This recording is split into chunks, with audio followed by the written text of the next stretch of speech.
ഖുർആൻ പറയുന്നു. എന്നിട്ടോ എന്ത് ചെയ്തു? ഒറിജിനൽ നോട്ട് കൊടുത്തത് ഓൻ വേറെ കൊണ്ടേ ഓൻ കള്ളനോട്ട് വെച്ച് അവസാനം ഒരു കള്ളനോട്ടും കിട്ടി, ഒരു പേപ്പറും കിട്ടി. വലിയ ആദായമായി പോയി അല്ലേ? ഇത് നടക്കുന്നു നാടുകളിൽ. ഒരു തരങ്ങാടികൾ വെച്ച് പറയുന്നു, ഇപ്പോൾ 1000 രൂപ തന്നാൽ നിങ്ങൾക്ക് ഉച്ചയാകുമ്പോഴേക്ക് 2000 രൂപ തരാം. 2000 കൊടുത്തു, പിന്നെ 4000 കിട്ടി, പിന്നെ 6000 കിട്ടി, പിന്നെ അമ്മോന്റെ അടുത്ത് പോയി 50,000 കടം വാങ്ങിക്കൊടുന്നൊക്കെ കൊടുത്ത് അവൻ മുങ്ങി. അല്ലാഹുവിന്റെ ഖുർആൻ പറഞ്ഞു, നിങ്ങൾക്ക് തന്ന സമ്പത്തൊരിക്കലും വെട്ടിത്തരത്തിൽ കൊണ്ടുപോയി നിങ്ങൾ നിക്ഷേപിക്കാൻ പാടില്ല. എല്ലാം അന്വേഷിച്ച് കണ്ടെത്തി അതിൽ നിന്ന് വ്യാപാരമാണോ പലിശയാണോ എന്നൊക്കെ നോക്കി അത് അന്വേഷിച്ചതിന് ശേഷം മാത്രമേ ഒരു വിശ്വാസി സമ്പത്ത് കൈകാര്യം ചെയ്യുന്നിടത്ത് കൊണ്ടുപോയി ഇടാൻ പാടുള്ളൂ. കാരണം ഇഖാമത്താണ്, നിലനിൽപ്പാണ്. സമ്പത്ത് 1 റുപ്യക്ക് വില ഉണ്ടാണോ സോദര? എന്നാലേ ഉള്ളൂ 1000 റുപ്യക്ക് വില ഉണ്ടാകുക. 1 രൂപയുടെ വില അറിയണം, 1 സെക്കൻഡിന്റെ വില അറിയണം, എന്നാലേ 1 മിനിറ്റ് നമുക്ക് ഉപയോഗിക്കാൻ കഴിയുള്ളൂ. 1 മിനിറ്റിന്റെ വില അറിഞ്ഞാലേ 1 മണിക്കൂർ നമുക്ക് ഉപയോഗിക്കാൻ കഴിയുള്ളൂ. 1 രൂപയുടെ വില 50 പൈസയുടെ മൂല്യം അറിയണം നമ്മൾ. 4.50 ടിക്കറ്റ് കൊടുത്തിട്ട് 5 റുപ്യ കൊടുത്തിട്ട് കണ്ടക്ടറോട് കാണുമ്പോൾ ചോദിക്കുക, ഒരു 50 പൈസ തരാനുണ്ട്, ഉണ്ടോ? അത് ചോദിക്കേണ്ട ബാധ്യത വിശ്വാസിക്കുണ്ട്. ഇല്ലെങ്കിൽ അയാൾ തരില്ല. അയാൾ പറയും പിന്നീട് വാങ്ങിക്കോളൂ. ഒരു മാന്യമായ വാക്കാണത്. പക്ഷെ 50 അല്ലേ? അങ്ങനെ എത്ര 50? അങ്ങനെ 50കൾ കൂടി 50 പൈസ കൂടിയിട്ടാണ് നമുക്ക് ഈ രാജ്യത്ത് നമ്മളുടെ കുടുംബത്തിലൊക്കെ സമ്പത്തുള്ളത്. മറക്കാൻ പാടില്ല. വിശ്വാസികളോട് പറഞ്ഞു, നമ്മൾ എവിടെയെങ്കിലും ഒരു കാര്യവും ചെയ്യാതെ, ഒരു ജോലിക്കും പോകാതെ, ഒരു ജോലിയിലും നിരതരാവാതെ വെറുതെ നമ്മൾ ഇരിക്കാൻ പാടില്ല. കുടുംബങ്ങളിലൊക്കെ നമ്മളത് പ്രത്യേകം ശ്രദ്ധിക്കണം. വിദേശത്തുള്ള ഭർത്താവ് ജോലി ചെയ്യുന്ന സമയം ഭാര്യ ഒരു കത്തിയെടുത്തിട്ട് വിറക് വെട്ടാൻ പോവുകയാണ് സ്വന്തം വളപ്പിൽ നിന്ന്. അയൽക്കാരി ചോദിക്കുന്നു, ഭർത്താവ് ഗൾഫിലല്ലേ, ഇജ്ജെന്തിനാ വിറക് വെട്ടാൻ പോണം? ഒന്നുമില്ല, അദ്ദേഹം അവിടെ ആ മണൽപ്പരപ്പിൽ ചൂടേൽക്കുമ്പോ ഞാനൊരു പണിയെടുക്കാതെ വീട്ടിൽ സുഖിച്ചിങ്ങനെ ഇരുന്നാലേ സമ്പത്തിന്റെ തുല്യത ഉണ്ടാവില്ല. കുടുംബം പോറ്റണം, അധ്വാനിക്കണം. നീ ഒരു ജോലി കഴിഞ്ഞാൽ മറ്റൊരു ജോലിയിൽ നിരതനാവണം. എപ്പോഴും ജോലി ചെയ്തുകൊണ്ടിരിക്കണം. പ്രിയപ്പെട്ടവരെ, കുറ്റ്യാടിയിലുള്ള സഹോദരന്മാരോട് പറയാണ്, എന്തെങ്കിലും ഒരു ജോലി ചെയ്തിട്ട് വൈകുന്നേരം 10 രൂപക്ക് വീട്ടിലേക്ക് എന്തെങ്കിലും ഒരു സാധനം കൊണ്ടുപോയി കൊടുക്കാൻ നമ്മളെ കൊണ്ട് കഴിയണം. നമ്മുടെ കുട്ടിക്കോ നമ്മുടെ വാപ്പക്കോ, നമ്മുടെ വാപ്പ അധ്വാനിച്ച് കൊണ്ടുവരുന്നുണ്ട്, ഒന്നും നോക്കണ്ട. നമ്മൾ എന്തെങ്കിലും ഒരു ചായപ്പൊടിയിൽ ഒരു ഗ്ലാസ് കഴുകുന്ന ജോലിയെങ്കിലും ഏറ്റെടുക്കാതെ പൾസറിന്റെ ബൈക്ക് ആണ്ടുകൊണ്ട് ചെത്തിയോണ്ടാവുന്ന കൂട്ടരെ. 2 കൊല്ലം കഴിഞ്ഞാൽ നമ്മളെ ജോലിയൊന്നും ഇല്ലാത്തവരാണ് പലപ്പോഴും തീവ്രവാദത്തിലൊക്കെ എത്തിപ്പെടുന്നത്. കാരണം എനിക്ക് പണിയൊന്നുമില്ല, ഒരു പണിയില്ല, എനിക്കൊരു പണിയില്ല, എന്നാ ഓനൊരു പണി കൊടുക്കുക. ഓന് പിന്നെ അത് പണിയായി, ഓനും ഓന്റെ കുടുംബത്തിനും പണിയായി, ഓന്റെ നാട്ടുകാർക്കും പണിയായി. അങ്ങനത്തെ എത്ര പണിക്കാരുണ്ട് കൂട്ടരെ നാട്ടിൽ. അതുകൊണ്ട് എന്തെങ്കിലും ഒരു വാപ്പ മക്കളോട് പറയണം, എന്തെങ്കിലും ഒരു തൊഴിൽ, എന്തെങ്കിലും വലിയ തുകയൊന്നും വേണമെന്നില്ല, ഒരു ജോലി വേണം. ഒരു കാര്യത്തിൽ നിന്ന് നിരതനായാൽ അത് തീർന്നാൽ നീ മറ്റൊരു ജോലിയിൽ നിരതനാവണം. എന്നിട്ടോ ജോലിയും ജീവിതവുമായി പടച്ച തമ്പുരാനെ മറന്ന് നമ്മൾ പേനായക്കളെ പോലെ നാവ് തൂക്കിട്ടുകൊണ്ട് ഓടാൻ നമുക്ക് പാടില്ല സുഹൃത്തെ. നമ്മുടെ മക്കളെ നമ്മൾ അറിയണം, നമ്മുടെ അള്ളാഹുവിനെ നമ്മൾ അറിയണം, നമ്മുടെ റസൂലിനെ നമ്മൾ അറിയണം, നമ്മളുടെ ദൂതൻ റസൂലുള്ളാഹി സ്വല്ലല്ലാഹു അലൈഹി വസല്ലമയെ കുറിച്ച് നമ്മൾ അറിയണം, നമ്മുടെ ദീനിനെ കുറിച്ച് അറിയണം, നമ്മുടെ പള്ളിയെ കുറിച്ച് നമുക്കറിയണം, നമ്മുടെ മദ്രസനെ കുറിച്ച് അറിയണം, നമ്മുടെ കുട്ടികളെ കുറിച്ച് അറിയണം, നമ്മുടെ കുട്ടികളെ വയസ്സറിയണം, നമ്മുടെ കുട്ടികളെ പേരറിയണം, നമ്മുടെ ഭാര്യനെ അറിയണം, നമ്മുടെ കുടുംബക്കാരെ അറിയണം. അല്ലാതെ 24 മണിക്കൂറും നാവും തൂക്കിയിട്ട് എല്ലാം മറന്ന് പൈസ പൈസ പൈസ പൈസ പൈസ എന്ന് പറഞ്ഞ് പാഞ്ഞാൽ അല്ലാഹുവിന്റെ ഖുർആൻ പറഞ്ഞു, നീ അധ്വാനത്തിന് വേണ്ടി മുഴുകി നടന്നാൽ പോരാ, അല്ലാഹുവിന്റെ അടുക്കൽ നിന്ന് നീ പ്രതീക്ഷിക്കുകയും ചെയ്യണം. അല്ലാഹുവിന്റെ അടുക്കൽ നിന്ന് പ്രതീക്ഷിക്കാൻ നമുക്ക് കൃത്യമായ ആരാധനകൾ നടക്കണം. ഒരു സഹോദരൻ വിസ മാറ്റിയ സന്തോഷം പറയാൻ ഇന്നലെ വിളിച്ചു. അൽഹംദുലില്ലാഹ്, കൃത്യമായി ജമാഅത്തിന് പോകാൻ ഇന്നലെ മുതൽ സാധിച്ചു എന്നാണ്. എന്നാൽ എല്ലാ സൗകര്യങ്ങളുണ്ടായിട്ടും വിദേശത്ത് ജോലി ചെയ്യുമ്പോൾ അല്ലാഹു അക്ബർ എന്ന് പറഞ്ഞാൽ കടയടക്കണം എന്ന് നിർബന്ധമുള്ള രാജ്യത്ത് പോയി തൊഴിലെടുക്കുന്നവൻ കടയടച്ചുകൊണ്ട് റൂമിലേക്ക് കാരം ബോർഡ് കളിക്കാൻ പോകുന്ന മലയാളി സഹോദരങ്ങളുണ്ട്. നമ്മളെ നാട്ടിലുണ്ട് എന്നല്ല, അങ്ങനെയൊന്നും ചെയ്യരുത് സുഹൃത്തുക്കളെ. ഉള്ള അനുഗ്രഹം ഉണ്ടല്ലോ, അത് നമ്മൾ ഉപയോഗിക്കുക. കുറച്ച് കാലം കഴിഞ്ഞാൽ എന്താണ് നമുക്ക് സംഭവിക്കുക എന്നറിയില്ല. എന്താണ് നമ്മുടെ ആരോഗ്യസ്ഥിതി എന്നറിയില്ല. കുറച്ച് കഴിഞ്ഞാൽ മുട്ട് വളയോ എന്നറിയില്ല. മുട്ടിന് രോഗം വന്നാൽ മുട്ട് വളയില്ല. നട്ടലിന് ക്ഷതം വന്നാൽ കുമ്പിടാൻ കഴിയില്ല. വേറെന്തെങ്കിലും കുടലിറക്കം പോലുള്ള രോഗം വന്നാൽ സുജൂദ് ചെയ്യാൻ കഴിയില്ല. അതൊക്കെ ഇപ്പൊ കഴിയണൊരവസ്ഥയാണ്. കിട്ടുന്ന ചാൻസ് ഉപയോഗിക്കല്ലാനെ മറക്കരുത്. അപ്പൊ സമ്പത്തുണ്ടാക്കുക എന്നത് ജീവിക്കാൻ വേണ്ടി നമുക്ക് സമ്പത്തുണ്ടാക്കണം എന്നല്ലാതെ സമ്പത്തുണ്ടാക്കാൻ വേണ്ടി നമ്മൾ ജീവിക്കാൻ പാടില്ല. രണ്ട് ബിസിനസ്സുകാർ അവര് ഒരുമിച്ച് കൂറുകച്ചവടം നടത്തിയതാ, കൂട്ടുകച്ചവടം. അങ്ങനെ രണ്ടുപേരുടെയും തൃശ്ശൂർ ജില്ലയിലാണ് രണ്ടുപേരുടെയും സമ്പത്ത് ആ കച്ചവടം പെട്ടെന്ന് പൊളിഞ്ഞു.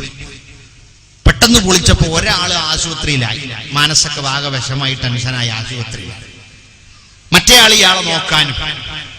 അപ്പൊ കുറെ ഇങ്ങനെ ഇരുന്ന് വെള്ളമൊക്കെ കുടിച്ച് ചായയൊക്കെ കുടിച്ച് മരുന്നൊക്കെ കുടിച്ച് കുറെ കഴിഞ്ഞിട്ട് ഇയാൾ ചോദിച്ചു, അല്ലേ എന്റെ 5 ലക്ഷം പോയി, എന്റെ 5 ലക്ഷം പോയി, എന്നിട്ട് ഞാൻ ഇവിടെ ഇങ്ങനെ കിടക്ക, ഇങ്ങനെ തിന്നും കുടിച്ചും ഇവിടെ ഇരിക്കുക, അല്ല എന്റെവും പോയിട്ടില്ലേ, എന്റെവും പോയിക്കണ്, പിന്നെന്താ എന്റെ പോലുള്ള ബേജാറും വെപ്രോളൊക്കെ അള്ള നമ്മളെ ബിസിനസ്സിന് പറഞ്ഞയച്ചല്ല, അള്ള ഇവിടെ ജീവിക്കാൻ പറഞ്ഞയച്ച. കൂട്ടത്തിലൊരു ബിസിനസ് തുടങ്ങിയതിന് അള്ള പറഞ്ഞു തൽക്കാലപ്പങ്ങൾ ചെയ്യണ്ടായിരുന്നു, പിന്നെ ഇവിടെ കുത്തിർക്കുക. അല്ലാതെ അതിന്റെ ബേജാറായിട്ട് ഇങ്ങനെ ആകെ ടെൻഷൻ അടിച്ചിട്ട് ഹാർട്ട് അറ്റാക്ക് ആയിട്ട് ഇനിയുള്ള കാലം കൂടി വെറുതെ എന്തിനാ നമ്മൾ വിഷമിക്കണം.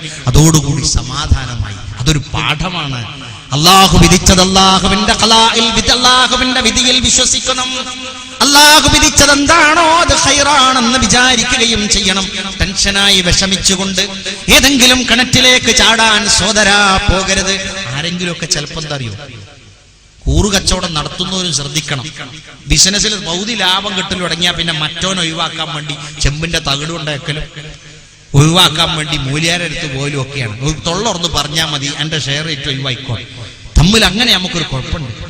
ബിസിനസിന്റെ രംഗത്തൊക്കെ വന്നു കഴിഞ്ഞാൽ ഇത് കൂടുതൽ ലാഭം കിട്ടേണ്ടത് കണ്ടാൽ പിന്നെ ഓഹരി തന്നോനെ ഒഴിവാക്കാനുള്ള ശ്രമം ഞാനും നിങ്ങളൊക്കെ നടത്തും. അത് ശത്രുതയാകും. അവസാനം തമ്മിൽ കണ്ടാൽ മിണ്ടാത്തവരെ എത്തും. അള്ളാഹു നമ്മളെ പരീക്ഷിക്കും. അതുകൊണ്ട് സമ്പത്തുണ്ടാക്കുക എന്നത്, നമ്മൾ വിനിമയം ചെയ്യുക എന്നത്, ജോലി ചെയ്യുക എന്നത് ഏറ്റവും കൂടുതൽ നമ്മൾ അധ്വാനത്തിന്റെ ഫലമുണ്ടാകണം.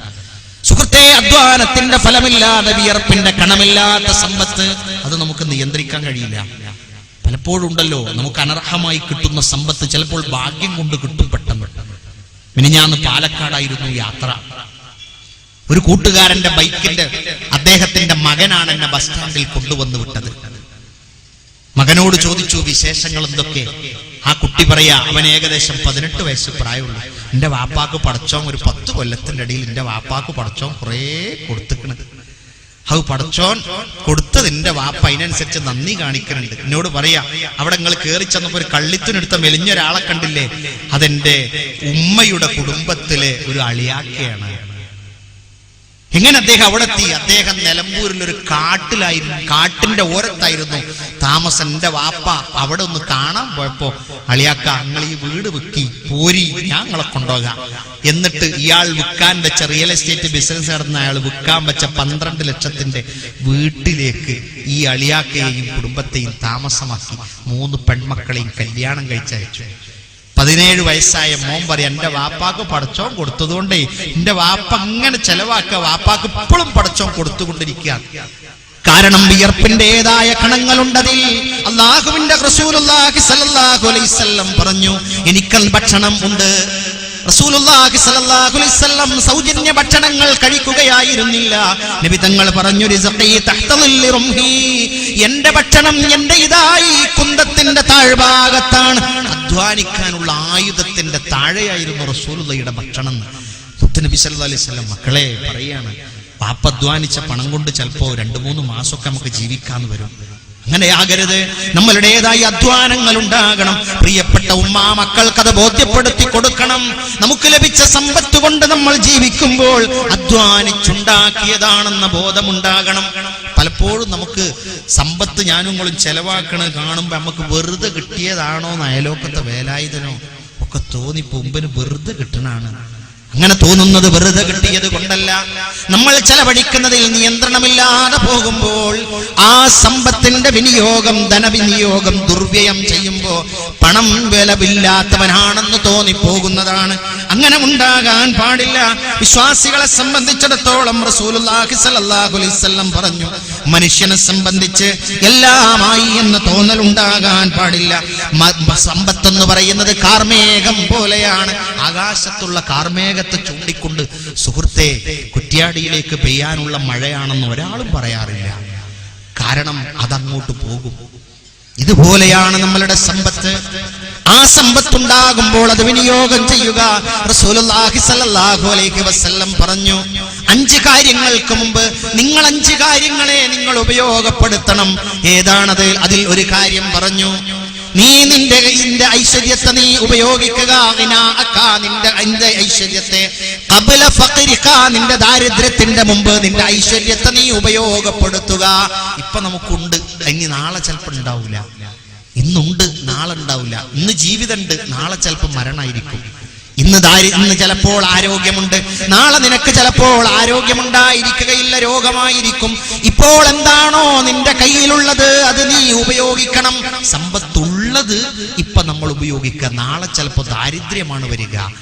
ആ ദാരിദ്ര്യം വരുന്നതിന് മുമ്പ് കുടുംബത്തെ സഹായിക്കാനുള്ളത് സഹായിക്കുക, അല്ലെ? ഇപ്പൊ മിക്കവാറും എല്ലാ നമ്മുടെ ആരാധനാലയത്തിലൊക്കെ ഒരു മാസത്തിൽ ഒരു 50 രൂപ കൊടുക്കുന്ന ഒരു സമ്പ്രദായമുണ്ട്. വരിസംഖ്യ എന്നാണ് പറയുക. അത് കൂലിപ്പണി എടുക്കണവനൊക്കെ വേഗം 15 റുപ്യ 20 റുപ്യ കൊടുക്കും. അത്യാവശ്യം ഉള്ളവൻ്റെ എപ്പോഴാണ് കണക്ക് തീർക്കലേ? നിങ്ങൾ ചോദിച്ചിട്ടില്ല, നമ്മൾ അങ്ങോട്ടും കൊടുക്കൂല. അവസാനം മരിച്ചിട്ട് മറവ് ചെയ്യണീന്റെ മുമ്പ് മകനോ അല്ലെങ്കിൽ കുടുംബക്കാരോ ചോദിക്കും, വാപ്പാന്റെ എന്തോ ഇവിടെ തരാണ്ടോ, എന്തോ തരാണ്ടോ, 10,000 റുപ്യ തരാണ്ട്. അപ്പോഴാ കൊടുക്കുക. അത് അനന്തര സ്വത്താ കൊടുക്കുക. ഒക്കെ മാസം മാസമുള്ള അങ്ങോട്ട് ചോദിച്ചിട്ട് അങ്ങോട്ട് കൊടുക്കുക. നമ്മളോട് ആരും ഒന്നും ചോദിച്ചൂല. കാരണം ചോദിച്ചാൽ ചിലപ്പോ ചോദിച്ചവനെ പുറത്താക്കും. അതുകൊണ്ട് ആരും ഒന്നും ചോദിച്ചൂല. അതുകൊണ്ട് എന്ത് ചെയ്യും, നമ്മൾ വേഗം ഇതിന്റെ കണക്കൊക്കെ വെച്ച് ഓരോ മാസം കൊടുക്കാനുള്ള കണക്ക് കൊടുക്കുക. യതീംഖാനക്കാരൻ വന്നു, പള്ളിക്കാരൻ വന്നു, വീട്ടിലെത്തി. എന്തേ കഴിഞ്ഞൊല്ലത്തെ എത്ര നോക്കണം അജിക്ക. അതിന്റെ മുമ്പത്തെ കൊല്ലൊക്കെ നിങ്ങൾക്ക് എത്ര പേരെ റൂം, എത്ര 2 റൂമുള്ള ഇപ്പൊ നോക്കി നിങ്ങൾ മേലൊക്കെ എടുത്തു. അപ്പൊ കഴിഞ്ഞൊല്ലത്തെ റിപ്പോർട്ട് ബുക്കിൽ 100 റുപ്യ ഉള്ള ഇക്കൊല്ലം 100 റുപ്യ തരാവൂന്ന് പഠിച്ചോ പറഞ്ഞിരിക്കണോ? അത് മോനെ 15 കൊല്ലായിട്ട് കൊടുക്കണം 100. അയിമ കൂട്ടണ്ടാന്ന്. അയിമലും കൂട്ടണം. കാരണം നമ്മൾ താഴത്തെ 2 റൂമുള്ളതിനും പുറത്ത് 2 റൂമായി, മേലെ 4 റൂം എടുത്തു. ഇതൊക്കെ അള്ള തന്ന നിഅമത്താ. അള്ള തന്ന നിഅമത്ത് റസീറ്റുക്കിലും കൊണ്ട് കാണണം. അത് കൊടുക്കുന്ന കൂട്ടത്തിലും കൊണ്ട് ഉണ്ടാകണം. കാരണം സമ്പന്നതയുടെ കാര്യത്തിൽ അല്ലാഹുവിന്റെ മുമ്പിൽ നമ്മൾ, സുഹൃത്തേ, ഇപ്പോഴും നമ്മൾ ദരിദ്രന്മാരാണ്. എത്ര നമ്മൾ സമ്പത്തുണ്ടായാലുണ്ടല്ലോ, അള്ളാന്റെ മുമ്പിൽ നമ്മൾ ദരിദ്രരാണ്. ചോദിക്കണം, അല്ലാഹുവിനോട് ചോദിച്ചുകൊണ്ടിരിക്കണം, അല്ലാഹുവിനോട് തേടിക്കൊണ്ടിരിക്കണം, അല്ലാഹുവിനോട് ഹിദായത്ത് ചോദിച്ചുകൊണ്ടിരിക്കണം, അല്ലാഹുവിനോട് തഖ്വ ചോദിച്ചുകൊണ്ടിരിക്കണം, അല്ലാഹുവിനോട് ഈമാൻ ചോദിച്ചുകൊണ്ടിരിക്കണം, അല്ലാഹുവിനോട് ദാരിദ്ര്യത്തിൽ നിന്ന് രക്ഷ തേടണം, അല്ലാഹുവിനോട് ധൈര്യമില്ലാത്തവയിൽ നിന്നും രക്ഷ തേടണം, അല്ലാഹുവിനോട് രോഗത്തിൽ നിന്ന് രക്ഷ തേടണം. സുഹൃത്തേ, ഉള്ളത് പണം മാത്രമാണ്. യാ അയ്യുഹന്നാസ്, ഏ മനുഷ്യരെ, അൻതുമുൽ ഫുഖറാ, നിങ്ങൾ ദരിദ്രന്മാരാണ്. ഇലല്ലാഹി, അല്ലാഹുവിന്റെ അടുക്കലേക്ക്. വല്ലാഹു ഹുവൽ ഗനിയുൽ ഹമീദ്, അല്ലാഹു സമ്പന്നനും സ്തുതിക്ക് അർഹനുമാകുന്നു. അല്ലാഹുവിലേക്ക് നമ്മൾ എപ്പോഴും ചോദിക്കണം. അല്ലാഹുവിനോട് കൈ ഉയർത്തി ചോദിക്കുകയാണ് എപ്പോഴും. ചോദിക്കണം കേട്ടോ. നമ്മളടുത്ത് പൈസ ഉണ്ട് എന്നുള്ളതുകൊണ്ട് മാത്രം ഉണ്ടല്ലോ എന്ന് വിചാരിക്കണ്ട. നമുക്ക് ഹിദായത്ത് വേണം. നമുക്ക് ഉള്ള തഖ്വ പോരാ, വീണ്ടും തഖ്വ വേണം. നമുക്ക് രോഗം ബാധിച്ചുകൊണ്ടിരിക്കുന്ന രോഗത്തിന് ശമനമുണ്ടാകണം. നമുക്ക് ഉപ്പയോട് സ്നേഹമുണ്ടാകണം. വളർന്നുകൊണ്ടിരിക്കുന്ന കുഞ്ഞുങ്ങൾ ഹിദായത്തിലാകണം. എന്തൊക്കെ ചോദിക്കാനുണ്ട്, കൈയുയർത്തി ചോദിക്കണം.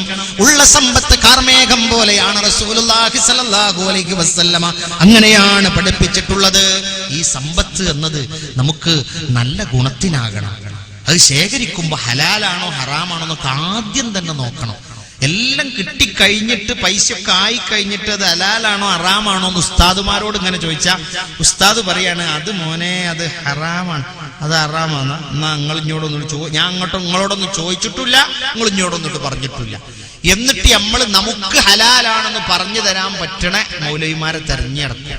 എന്നിട്ട് അവസാനം അയാൾ എന്തെങ്കിലും ഒന്ന് പറഞ്ഞ അയിമ കടിച്ചു തൂങ്ങിയിട്ട് ഇന്ന ആള് ഹലാലാന്ന് പറഞ്ഞിക്കണ് എന്ന് പറയാൻ വേണ്ടി നടക്കും. സുഹൃത്തേ, അത് പാടില്ല. ഒരു പണ്ഡിതന്റെ ഈമാനിനവരെ സംശയിക്കാനിടയായി തീരും നമ്മളുടെ ഒരു ഏർപ്പാട്. അതുകൊണ്ട് നമ്മൾ ഒരു കാര്യത്തിലേക്ക് ഇറങ്ങുമ്പോൾ തന്നെ അത് ഹലാലല്ല എന്നതുവാണെങ്കിൽ അത് ബോധ്യപ്പെട്ട് കഴിഞ്ഞാൽ അതിലേക്ക് പിന്നെ ഇറങ്ങാം.